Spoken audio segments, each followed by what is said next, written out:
नमस्कार। नमस्कार, स्वागत है एक बार फिर से भारत की बात हमारे साथ और आपके साथ। बिल्कुल। तो सर आज का चर्चा सर आपसे शुरू होगा और आज आप बताएंगे सर हम लोग आज किस बिंदु पर चर्चा करने वाले हैं। सर अभी हमने जो शिक्षा और बेरोजगारी पे हमने बात की और उसका आपने बड़ा ही अच्छा सॉल्यूशन बताया कि लोगों में जो बेरोजगारी है उसको कम करने का एक तरीका है कि जहां हम एक लोग को बहुत ज़्यादा वेज दे रहे हैं वहां हम 2-3 लोगों को अगर दें बिल्कुल, तो इससे क्या होगा कि लोग एक दूसरे सब लोग अपने काम में व्यस्त होंगे तो कोई अनावश्यक कार्य नहीं करेगा। अनावश्यक मतलब अराजक तत्व नहीं बनेगा, ज्यादा लोड भी नहीं आएगा और सर लोड भी किसी पर नहीं आएगा और सब लोग को छुट्टी भी अच्छी मिल सकती है। बिल्कुल बिल्कुल बिल्कुल। कोई जरूरी नहीं है कि आप लगातार 8 घंटे काम कीजिए। हो सकता है कि आपको सप्ताह में 4 दिन की छुट्टी मिले। बिल्कुल, काम जब हो जाएगा तो फिर कोई परेशानी नहीं है। बिल्कुल, क्योंकि सर एक आदमी लगातार 6 दिन जाए और वही एक आदमी 3 दिन के बाद जाए तो आप समझिए वो 3 दिन में उतना काम उसको लगे कि बाकी दिन छुट्टी है तो वो 3 दिन में निपटा मेहनत करेगा। बिल्कुल सही फिर बात है। हम दूसरे लोग को उसी जगह देंगे ना, उसी सैलरी को स्प्लिट कर देंगे। बिल्कुल बिल्कुल। तो ज्यादा लोग भी हो जाएंगे और बाकी लोग को एंजॉय करने का। कितना अच्छा आइडिया है सर, मुझे तो लगता है इसको हाथों हाथ लेना चाहिए। इसको तो हाथों हाथ क्या, मैं कहता हूँ कि इसको अगले ही क्षण इम्प्लीमेंट कर देना चाहिए। सर इससे आप आज ही समस्या ऐसे ही सुलझ जाएगी। बिल्कुल, लोग जहां भी एक आदमी काम कर रहा है वर्कलोड बहुत ज्यादा है, आप वहां 2 लोगों को एम्प्लॉय कर दीजिए। 3 दिन वो आए 3 दिन वो आए। मेरा सर यही कहना था कि आप प्राइवेटाइजेशन कर देंगे तो आपको एक तो स्किल्ड लोग मिलेंगे। बिल्कुल। दूसरा है कि वो काम नहीं चुराएंगे, काम से भागेंगे नहीं, ये नहीं समझेंगे कि अब हमारे बाबूजी की नौकरी है, हमारी विरासत है, अब हमें कोई हटा नहीं सकता है। सारी गलती जड़ तो यहीं पे आ जाती है सर कि उन्हें लगता है कि अगर सरकारी में तो नहीं कोई हटा नहीं सकता और प्राइवेट में यही डर होता है कि कभी भी हटाया जा सकता है और इसलिए सर वहां पे आपको सर्विस मिलती है, वहां आपके साथ धांधली नहीं होता है सर। अब बात करते हैं कि एक और क्या रास्ता है कि सर, आप एक बात कर रहे थे सर कि एक और सर विकल्प है। ये सर वो बहुत ही अच्छा विकल्प है और मैं चाहूंगा शायद कुछ विस्तार से समझाइए कि सर वो क्या विकल्प है और कैसे काम करेगा। सर मैं आपको कहना चाहूंगा कि शायद कुछ लोगों को कष्ट हो इस बात से, लेकिन ये चूंकि हमारे सभी बेरोजगार भाइयों की बात है सर, ये हमारे देश की बात है। बिल्कुल। तो इसलिए अब सर कुछ भी अच्छा करने के लिए, कुछ नई चीजों को जन्म देने के लिए प्रसव पीड़ा तो होती है। बिल्कुल। तो सर कुछ लोगों को इससे दुख होगा, लेकिन मैं सबकी हित की बात करूंगा। तो मेरा कहना है सर कि कई घर में हमने देखा है सर कि पेरेंट्स माता और पिता दोनों कलेक्टिवली पेरेंट्स जॉब में है और दोनों गवर्नमेंट जॉब में है। हाँ, मैंने सर मेरे गांव में तो लगभग आजकल तो सर फैशन हो गया है। अब आप बोलेंगे सर क्या फैशन हो गया है, बताइए। लड़का जॉब में लड़की जॉब में, मतलब क्या है, मैं तो समझ नहीं पा रहा हूँ। मुझे एक बात बताइए, अगर 2 जॉब वाले एक ही घर में हो तो इससे एक तो उन लोगों को लगता है कि बहुत पैसा अर्न करते हैं, बस पैसे। लेकिन सर आप जानते हैं इससे देश पर कितना बुरा असर पड़ रहा है। आपको मैं इसके 2 ये बात बताऊंगा, 2 नजरिया, 2 पहलू आपको दूंगा। पहला पहलू तो एक उनके लिए सबसे ये नुकसानदायक है। पहला कि वो बच्चे का नरिशमेंट अच्छे से नहीं करेंगे। बच्चे को अगर वो बचपन में संस्कार नहीं दे पाएंगे, समय नहीं दे पाएंगे सर, तो यही बच्चे कल को देश के लिए बोझ बनेंगे। यही बच्चे सर क्लास में जाते हैं तो इनको कोई डिसिप्लिन नहीं होता है, आपने फेस किया होगा, आप पढ़ाते होंगे। हाँ, बिल्कुल। तो वैसे बच्चे जिनके पेरेंट्स ज्यादा जागरूक नहीं है या पेरेंट्स बच्चे पर ध्यान नहीं देते हैं, उन बच्चे में आपने देखा होगा कि डिसिप्लिन और इमोशन नाम की चीज ही नहीं है। वो इस तरीके से बच्चों को बुली करते हैं सर, इस तरीके से बच्चों को चिढ़ाते हैं कि आप देख के उनको समझाते रहिए, लेकिन उनको ये इमोशनल जो एजुकेशन है वो उनको मिला ही नहीं सर, जो कि मदर से मिलता है। बच्चों को एक इमोशन अटैचमेंट मदर से आता है। बिल्कुल। वो काइंडनेस बच्चों में नहीं आ पा रही है। हम कैसा समाज बनाएंगे सर ऐसे में? दूसरी बात जी, अब एक फैमिली में आपने 2 जॉब वाले, गवर्नमेंट जॉब वाले को दे दिया और एक फैमिली ऐसी है सर जहां पे दोनों लोग, किसी को जॉब नहीं, वहां बच्चे रोटी के लिए तरस रहे हैं सर, बच्चे को दूध नहीं मुहैया हो पा रहा है। क्या ऐसी अनइक्वल सिचुएशंस से हम समाज में समरसता ला सकेंगे सर? कभी नहीं सर। ये समाज जो हम जिसको उन्नत बनाना चाहते हैं सर, अगर ऐसी खाई बनने लगी कि एक फैमिली में 2 लोग में मैं भाई की बात नहीं कर रहा क्योंकि वो फिर अलग फैमिली है, लेकिन एक हस्बैंड वाइफ है और वो जॉब में है, तो सर ये देश के लिए एक बड़ा ही चैलेंजिंग पॉइंट है। सरकार को इस पर स्टेप लेना चाहिए और ये कहना चाहिए कि अगर हस्बैंड वाइफ दोनों जॉब में तो किसी एक को जॉब छोड़नी होगी सर। बिल्कुल सर, एक आदमी भी अगर जॉब में होता है तो वो अपनी फैमिली का मेंटेनेंस कर पाता है। जी जी। सरकार उसी हिसाब से सारी वेजेस देती है। अब सोचिए कि एक फैमिली में कितने लोग डिपेंडेंट होते हैं एक आदमी पे, उसके मदर फादर, उसकी वाइफ, उसके बच्चे। अगर जो दो जॉब एक ही घर में है, हस्बैंड और वाइफ की, अगर ये जॉब किसी एक और घर में जाए तो फिर इस जॉब के कारण 5 लोग 6 लोग सिक्योर हो जाते हैं, काफी एक बड़ा सा, और वो एक एलिट काम कर सकते हैं सर, उनको अच्छा एजुकेशन मिल सकता है, समाज में अनइक्वालिटी कम होगी, आने वाले 10 साल से उसका कंपाउंड इफेक्ट बहुत अच्छा दिखेगा, देश के लिए ये बहुत ही अच्छा नरिशमेंट होगा सर। और दूसरा सर, जो पैसा हम ब्लैक मनी बनाते हो, ब्लैक मनी बनेगा ही नहीं। सरकार की आज जो सबसे बड़ी सिरदर्द है ब्लैक मनी हो गई। लोग विदेश स्विस बैंक में जमा कर रहे हैं, क्यों कर रहे हैं? अब नेता का बेटा नेता बन रहा है सर, नहीं होना चाहिए ऐसा। बिल्कुल सर। और जो एक टर्म आ जाए उसको दूसरे टर्म में नहीं आना चाहिए, नहीं तो अब 2 टर्म लिमिटेड रखिए, सबको मौका मिलना चाहिए सर। बिल्कुल अब बिल्कुल। पिताजी खोल दिए कि हाँ हमारा जो है सो क्या है, कांग्रेस है सरकार, तो दादा परदादा, उसके बाद पोता परपोता छरपोता, सबके सब उसमें पीएम बनेंगे क्या? एक सर राजद खुल जाता है तो लालू यादव, तो लालू यादव के बच्चे, उनकी बेटियां, सबके सब बन जाते हैं।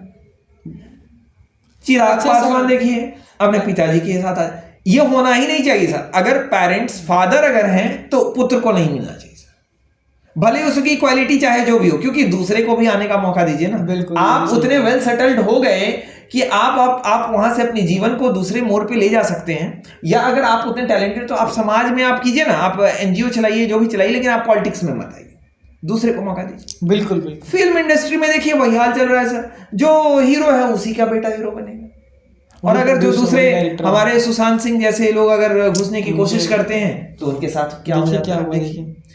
तो मेरे कहने का मतलब है, अगर अब जैसे देखिए सर, अमेरिका में आप चाहे कितने भी पॉपुलर हो, प्रेसिडेंट आप 2 ही बार बन सकते हैं। क्या यही चीज हम यहाँ नहीं लागू कर सकते? बिल्कुल लागू कर सकते, तो बहुत अच्छी बात है। और सर इसको लागू कर देंगे तो आपके पास कम से कम मान लीजिए अच्छे लोग 2 बार आएंगे, लेकिन खराब लोग भी तो 2 बार से ज्यादा नहीं आएंगे। बिल्कुल, ये भी सही बात है। अब एक फैमिली जो समझिए कि देश आजादी के समय से ही राज कर रही है, अभी भी, और अभी है ही, और अभी देखिए वो और कितने हद तक जाएगी। क्या हमारे कॉन्स्टिट्यूशन में ये नहीं होना चाहिए प्रावधान कि एक फैमिली जब एक बार इनरोल हो गई तो दोबारा उस फैमिली को उसमें इनरोलमेंट नहीं मिली? सर सुप्रीम कोर्ट में कुछ खास फैमिली के ही लोग जजेस बन रहे हैं। ये कॉलेजियम प्रणाली जो है ये हटना चाहिए, बिल्कुल, बाकी लोगों को मौका मिलना चाहिए। मैं आप सबसे चाहूंगा कि ये सब मुद्दे केवल आप सुन के और अंदर खून खौला के काम नहीं होगा, इसके लिए हमें सड़क पे इस वीडियो को सर दूर दूर तक शेयर करना होगा, दूर दूर तक, और ये सब लोग जाने कि किस तरीके से सरकार हमें बेवकूफ बना रही है। हमारे जो ऑडियंस है सर, वो तो एक आम पब्लिक या कोई हो सकते हैं, लेकिन जब ये दूर तक जाएगा, जब ये पब्लिक लोगों के सारे लोगों के व्यू में आएगा, गवर्नमेंट इस चीजों को इम्प्लीमेंट कर पाएगी, गवर्नमेंट उस पर फोकस करेगी और उसको एनालाइज करेगी। अब सर जैसे मान लेते हैं, मैं एक एग्जांपल है, तो मान लीजिए मोदी जी से बहुत लोग सहमत है, कुछ लोग सहमत नहीं। सही। अब अगर मैं कहता हूं कि ये रूल अगर है कि 2 टर्म से आप ज्यादा नहीं बन सकते, तो जो सहमत है उनके लिए भी 2 टर्म, जो नहीं सहमत है वो भी इस चीज के लिए चलो 2 टर्म की बात आप नहीं आएंगे। हाँ बिल्कुल बिल्कुल। तो आप इस चीज से तो कम से कम हो जाते हैं ना कि हमारा एक बला टला। तो उसी तरीके से मैं चाहता हूं कि ये चीजें इंप्लीमेंट होनी चाहिए, चाहे वो हमारा ये पॉलिटिकल सेक्टर हो सर, चाहे वो हमारा फिल्म इंडस्ट्री हो, जहां हम हायरार्की सिस्टम ला देते हैं, वो खत्म होनी चाहिए। हाँ, आप खुद का अपना कुछ कीजिए, वहां जैसे आप अपना बिजनेस चलाइए तो वहां आप अपने बेटे को प्रमोट कीजिए, लेकिन जो चीजें सरकारी है जिसमें सबका हक है, वहां कोई एक फैमिली का अगर हक होता है सर, तो वो करोड़ों लोगों के साथ नाइंसाफी है। बिल्कुल। अब देखिए रतन टाटा इतना बड़ा एम्पायर खड़ा करके भी उन्होंने अपने किसी वारिस को नहीं दिया, वो कितना चीज दान कर दी। तो ये होना चाहिए, लेकिन यहाँ क्या हो रहा है, यहाँ हमारे लोग जो सरकारी पर एक बार फन मार के बैठ गए सर, तो वो हिलने का नाम नहीं बैठे हुए। अब आप देखिए कांग्रेस पार्टी सर खराब पार्टी नहीं थी, नहीं, देश की शुरुआती पार्टी और अच्छी सर पार्टी, लेकिन उस पार्टी की खराबी का कारण ही हो गया कि एक खास परिवार उस पे ऐसे कुंडली मार के बैठ गया कि अगर कोई भी बनेगा तो पीएम उन्हीं के यहाँ से बनेगा। अब अगर क्वालिटी नहीं है, और अगर उस पार्टी में किसी और में क्वालिटी है तो उसको दबाओ, उसको ऊपर ही आने नहीं दिया जाएगा सर, क्योंकि अगर वो ऊपर आ जाएगा, आपने देखा होगा सर मूवी में हीरो से स्मार्ट दूसरे लोग नहीं होते, हाँ, और एक्ट्रेस से स्मार्ट दूसरे लोग नहीं होते हैं। बिल्कुल बिल्कुल, क्योंकि अगर उनसे ज्यादा स्मार्ट लोग उसमें आ जाएंगे तो उनको कोई वैल्यू ही नहीं मिलेगी। ठीक वैसे ही आज कुछ ऐसी पार्टियां हैं, चाहे जो भी परिवारवाद वाली पार्टी है, मैं कांग्रेस की बात नहीं कर रहा, बिहार में भी कई पार्टी चल रही है, लखनऊ और हर जगह चल रही है। तो मेरे कहने का मतलब है कि जहां भी ऐसी चीज चल रही है वहां आप देखेंगे कि जो भी अगर इन राइजिंग कुछ होता है ना सर, कोई भी ऐसा युवक जो कुछ करना चाहता है उसको दबा दिया जाता है। इवन उसको जो मौका मिलना चाहिए छोटा मोटा, वो भी मौका से दूर रख दिया जाता है, कहीं ऊपर ना। कई बार कई जगह तो मैं सुना धमकी भी दिया जाता है, उसको मारने तक का भी उसको धमकी दिया जाता है। बिल्कुल सर, कहीं वो हमारा सीट ना हड़प ले। बताइए, मतलब एक यानी टैलेंटेड लोगों को पीछे ढकेला जाता है। आप ऐसा सोचिए कि मूर्ख लोग ऊपर अगर बैठ गए तो वो टैलेंटेड लोगों को पीछे ढकेलने का भरसक कोशिश करते हैं सर, कि टैलेंटेड लोग ना आए, ताकत ही लगा देते, पूरा ताकत लगाते हैं। तो मेरे कहने का अर्थ ये है कि आप जागरूक हों, और ये जो मैंने बात बताई है कि अगर गवर्नमेंट जॉब में हस्बैंड और वाइफ दोनों हैं तो एक आदमी को जॉब छोड़नी होगी, और ये इसलिए जरूरी है कि बच्चे के साथ, बच्चे के अधिकार के साथ। सर के कहने का मतलब है कि बच्चे को आप समय देकर बच्चे के नर्चरिंग पे, यानी कि आप बच्चे को प्रॉपर नर्चर करें, प्रॉपर नरिशमेंट करें, ताकि उन्हें एक अच्छा भविष्य मिले, उन्हें माता और पिता दोनों का प्यार मिले, सम्मान मिले, दादा दादी का स्नेह मिले, सब भी एकदम बराबर तरीके से। क्योंकि जिंदगी का अल्टीमेट गोल हम इंसान हैं। पैसे का क्या करेंगे, तकिया बनाकर क्या ऊपर ले जाएंगे? कतई नहीं। हम चाहते हैं एक अच्छी जिंदगी जीना। हम चाहते हैं कि हमारा जो आने वाला बारिश हो, हमारा जो संतान हो, उसे अच्छा जिंदगी मिले, उसे अच्छे संस्कार मिले, ताकि जब हम भी अपने वृद्धावस्था में हो तो हमारा सेवा करे और अपना खुद का मतलब सब कुछ स्मूथ चले। मैं करोड़ों रुपया मैंने कमा दिया और मेरा पुत्र उस लायक ही नहीं बना, तो फिर हमारे उस करोड़ों और अरबों रुपए का क्या क्या मोल रह जाएगा सर। और एक कहावत मैं सुनता था बचपन में, शायद इसमें कुछ गलती होगा तो आप उसको ठीक कीजिएगा।